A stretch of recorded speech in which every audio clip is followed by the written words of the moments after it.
La mayor parte del tiempo, los niveles de glucosa en líquido intersticial y en sangre son similares.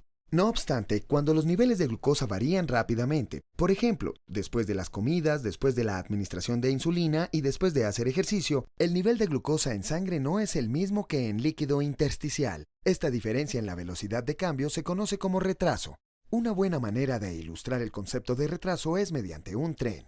Piense en la glucosa en sangre y la glucosa intersticial como si fueran los vagones de un tren. En el vagón delantero viaja la glucosa en sangre.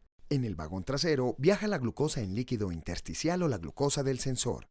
Imagine que las colinas y las lomas de las vías del ferrocarril son como los cambios en los niveles de glucosa a lo largo de un día normal. Cuando se digieren los carbohidratos, la glucosa entra en la circulación sanguínea primero, antes de que la absorba el líquido intersticial.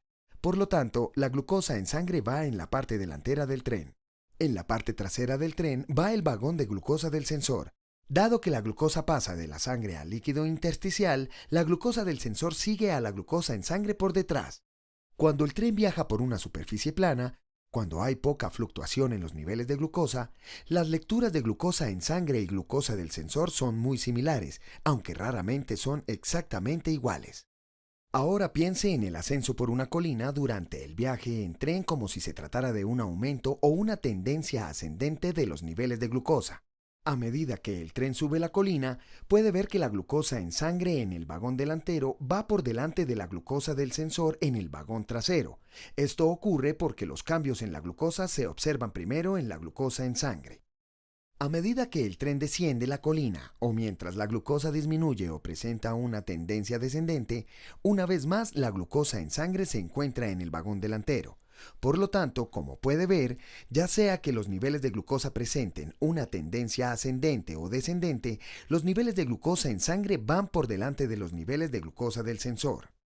Verá una mayor diferencia entre las lecturas de glucosa en sangre y glucosa del sensor en las colinas más grandes o cuando los niveles de glucosa varían con mayor rapidez, después de ingerir alimentos, después de recibir la administración de insulina y después de realizar ejercicio. Hay un par de cuestiones importantes que se deben tener en cuenta. Cuando los niveles de glucosa se mantienen generalmente estables, se prevé que se observan pequeñas diferencias entre las lecturas de glucosa en sangre y glucosa del sensor. No obstante, cuando el nivel de glucosa cambia rápidamente, se prevé que se observarán diferencias más pronunciadas entre las lecturas de glucosa en sangre y glucosa del sensor. Es importante tener en cuenta que con el monitoreo continuo de glucosa, el foco no solo está puesto en la lectura de glucosa en cualquier momento determinado, sino también en la tendencia.